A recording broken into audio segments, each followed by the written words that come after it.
Saludos, querido pueblo de Dios que peregrinamos aquí en la comunidad católica de Estela Maris en el condado. Les habla el Padre Tito. Vamos a continuar con nuestro curso bíblico. Como ustedes saben, por la situación de la pandemia, nos estamos reinventando. Nuestra última reunión virtual fue el pasado jueves 23 de julio. Hicimos el receso, entre otras cosas, para poder actualizar elementos de la tecnología, poder actualizar y reconciliar elementos tanto de tecnología como pedagogía y obviamente respirar un poco para retomar nuestro curso. Estamos haciendo el análisis crítico del libro de los números y en nuestra última sesión vimos el proceso de transición de Josué, sucesor de Moisés. Entonces, vamos a pedir al buen Dios, al Dios de la vida, que es el que nos guía en nuestra travesía, que nos bendiga en el nombre del Padre, y del Hijo, y del Espíritu Santo. Amén. Agradeciéndote, Señor, el don de la vida, el don de la fe, que te reveles a través de tu palabra, nos des las luces que necesitamos para discernir, para poder aprender y buscar cuál es tu voluntad. Pedimos la intercesión de nuestra buena Madre, la bienaventurada siempre Virgen María, trono de la sabiduría, ruega por nosotros.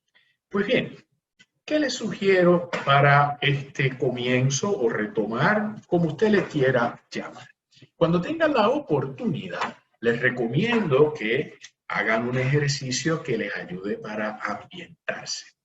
Les propongo que busquen del cantautor católico puertorriqueño Quique López una de sus interpretaciones. Esta canción se llama Tu Palabra. La pueden buscar en el YouTube, la pueden buscar en sus discos, etcétera, etcétera. Escuchen serenamente esa canción.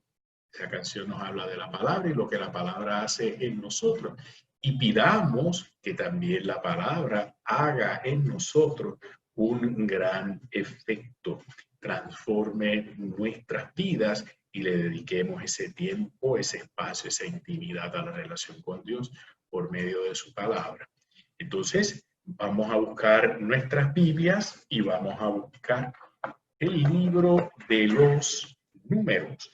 Y como saben, y repito, nos quedamos en el capítulo 27 y hoy lo que hago es retomar el tema de Josué como jefe de la comunidad.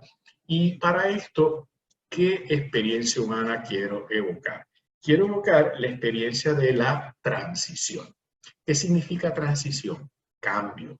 En la vida todo tiene cambios, todo evoluciona, todo cambia.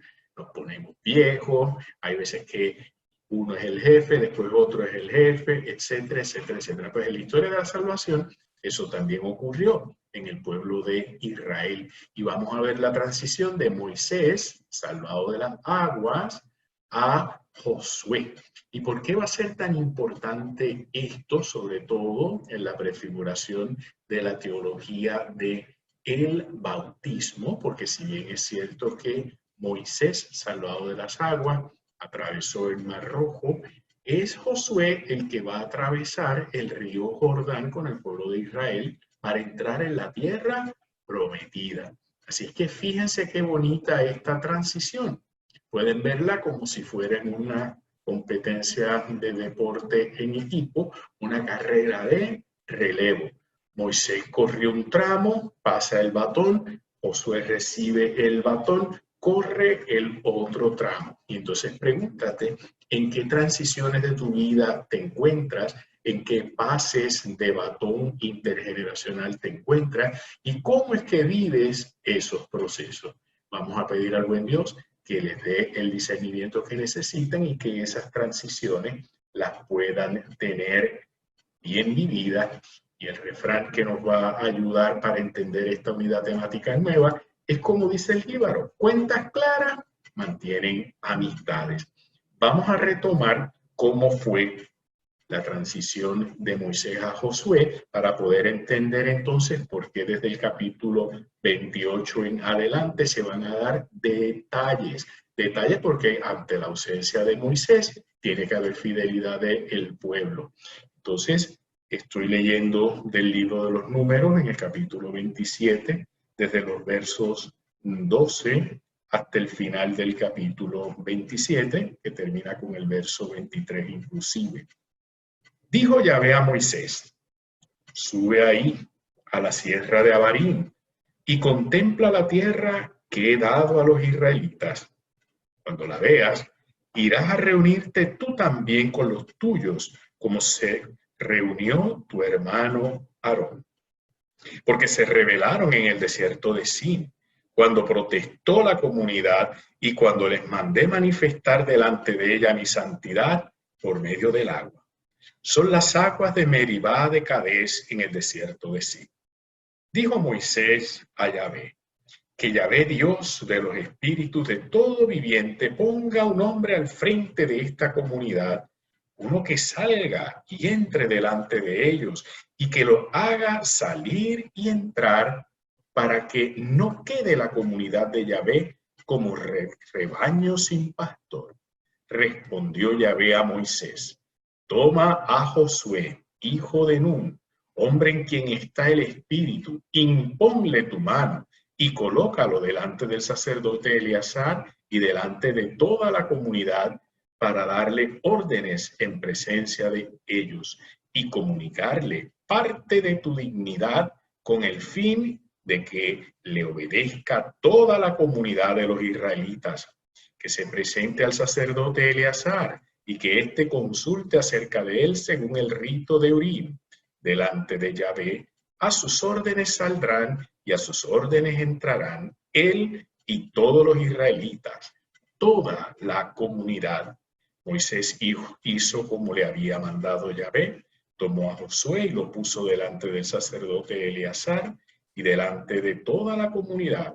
Eleazar le impuso su mano y le dio sus órdenes como había dicho Yahvé por Moisés. Palabra de Dios, te alabamos, Señor. Fíjense el movimiento interno de este relato. En el verso 12 vemos a Yahvé Dios dando una orden a Moisés para que suba, buscar esa presencia de Dios, tener que esforzarse en el proceso, y le da una orden de que contemple la tierra que ha dado a las israelitas. Recuerden, Moisés no entró en esa tierra. Moisés solamente la pudo contemplar. Entonces, todo lo que esto significa es todos esos egos los tienes que dejar a un lado. Todo ese orgullo lo tienes que dejar al lado. El protagonismo, aquí lo importante es Dios como jefe que quiere salvar al pueblo, no Moisés. Imagínate con ese ego que tenía Moisés y el ego que le iba a dar llegar a la tierra prometida, se iba a convertir en un ¿qué? En un dictador, se iba a olvidar tal vez de Dios, como nos puede ocurrir a nosotros. Y entonces, fíjense cómo en ese verso 14 les recuerda la rebelión, la duda. Y entonces, dentro de la teología de la retribución, que no es cristiana, pero que existía en los escritos sagrados de Israel, el ciclo pecal, donde P significa pecado, C significa castigo, A significa arrepentimiento y L, liberación. Hubo ese pecado, ¿y cuál es el castigo? No entrar a la tierra prometida. Y entonces, fíjense qué interesante que es Moisés el que se dirige a Yahvé en este segundo momento, en esta transición, y que nos pone que Yahvé, Dios de los espíritus de todo viviente, ponga un hombre al frente de esta comunidad. Moisés le deja ese trabajo a Yahvé Dios. Qué pieza bonita de literatura bíblica la que aquí tenemos. Recuerden, estos procesos de redacción tomaron muchos, cientos, miles de años, y por eso es que tenemos una obra tan bonita. Y fíjense el corazón que se expresa de parte de Moisés, para que no quede la comunidad de Yahvé como rebaño sin pastor. Un rebaño sin pastor está a la merced de todos los que quieran hacer daño. Y muchas veces nosotros vemos a nuestras comunidades, a nuestras familias, a nuestro pueblo como un rebaño sin pastor.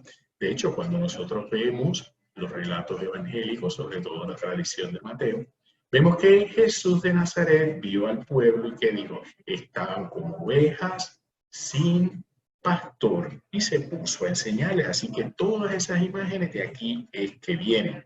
Entonces, fíjense que la petición de Moisés recibe respuesta de Yahvé. Toma a Josué, hijo de Nun, hombre en quien está el Espíritu, importante, y segundo, imponle tu mano. El rito de imposición de manos que nosotros vemos en los sacramentos, sobre todo en el orden, ya venimos de aquí, es que lo vamos a heredar. Y entonces, ¿qué es lo que se hace cuando se impone las manos? Lo que hemos recibido lo transmitimos, en este caso, el Espíritu.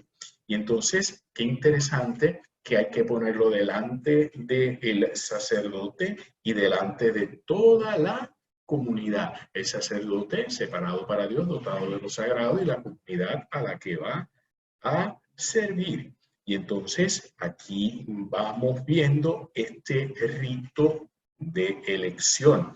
Y una vez que se tiene ese rito de elección, ya vemos esta transición. Fíjese qué transición más pacífica, obviamente muy bien detallada. Ahora, ¿qué ocurre en el resto de la narrativa? Ahora, en el capítulo 28, repito, cuentas claras mantienen amistades, que es lo que vamos a ver.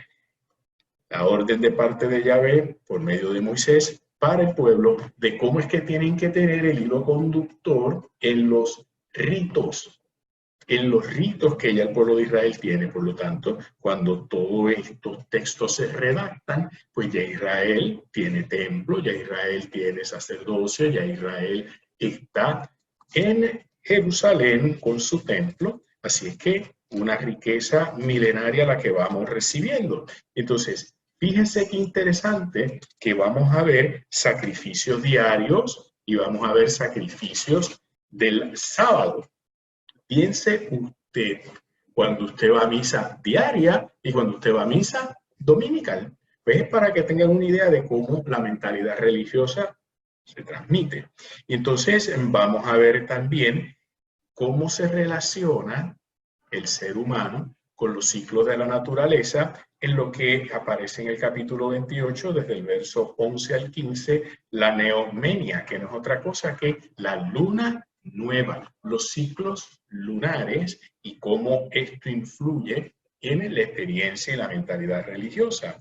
Después vamos a ver en el resto del capítulo 28 y del 29 las distintas fiestas que el pueblo de Israel celebraba. Yo lo que les propongo es que vayan leyéndolas con calma y nos vamos a dar cuenta de que después de todas las celebraciones, ¿qué es lo que va a venir comenzando en el capítulo 30? Todo el tema de los votos. Nosotros pensamos que el voto religioso es exclusivo del cristianismo en vida religiosa. No, nosotros lo heredamos de los hermanos mayores en la fe. Para que puedas entender todo ese proceso, tienes que irte al capítulo 30 de este libro de los números y leerlo con calma. Y entonces, al igual que hablábamos de una transición de Moisés a Josué, grandes transiciones en nuestra vida. El tema de la guerra y de la guerra santa. Nosotros pensamos, lleno de prejuicios, que la única guerra santa que existe es cuando el mundo islámico declara yihad. A nosotros se nos olvida que en este libro de los números vamos a ver los fundamentos de las escrituras sagradas de Israel para ese término que evoluciona, que se llama guerra santa. ¿Cómo le decíamos nosotros a la guerra santa cristiana? Las cruzadas. Así que lo importante en todo esto es comprender y juzgar, no con la mentalidad del siglo XXI, sino comprender los momentos en que se dan las cosas y saber discernir qué es voluntad de Dios, qué no es voluntad de Dios. Coger el nombre de Dios para hacer daño está mal. Y estuvo mal en aquel entonces con nuestra perspectiva, pero como es una visión muy subjetiva, por eso es que se da. Entonces, si tenemos esto claro, aprendamos para no cometer el error.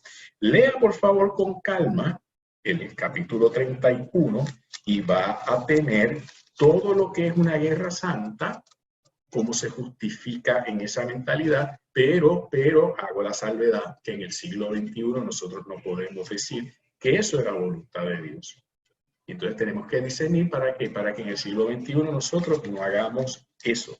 Entonces el capítulo 32 va a ser el reparto de la Transjordania. Esto es importante porque Transjordania quiere decir más allá del Jordán. Se van acomodando las tribus y eso lo vamos a ver en el capítulo 32 y el capítulo 33 va a tener una gran noción de la memoria histórica del pueblo de Israel, de cómo van a trabajar otra vez el tema del Éxodo.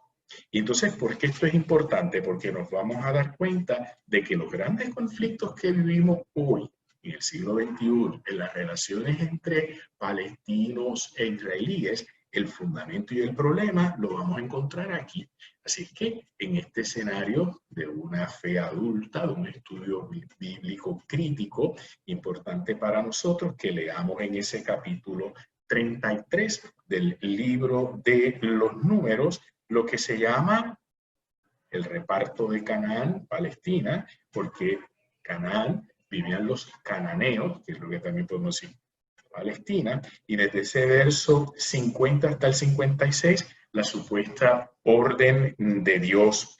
Y entonces después el capítulo 34 nos va a presentar todo lo que es las fronteras de Canaán, la división de los territorios, una vez militarmente hablando vencidos.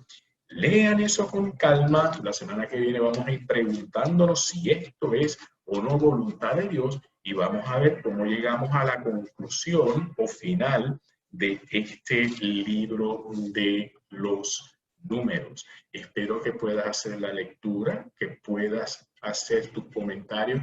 Cualquier pregunta o duda que tengas te puedes comunicar a mi correo electrónico P de padre, A de Antonio, J de José, V de Vázquez, C de Colón, @yahoo.com.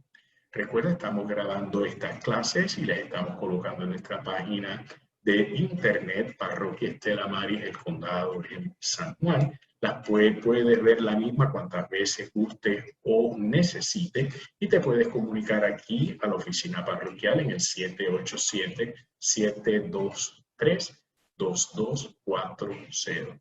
Recuerda, grabamos los jueves y ya ponemos esto, grabamos jueves en las mañanas y ya jueves en la tarde, como muy tarde, viernes en la mañana, está disponible en la página del internet. Esperamos que el buen Dios les acompañe, les bendiga y les guíe en este ejercicio que hacemos. Que pasen todos un feliz día.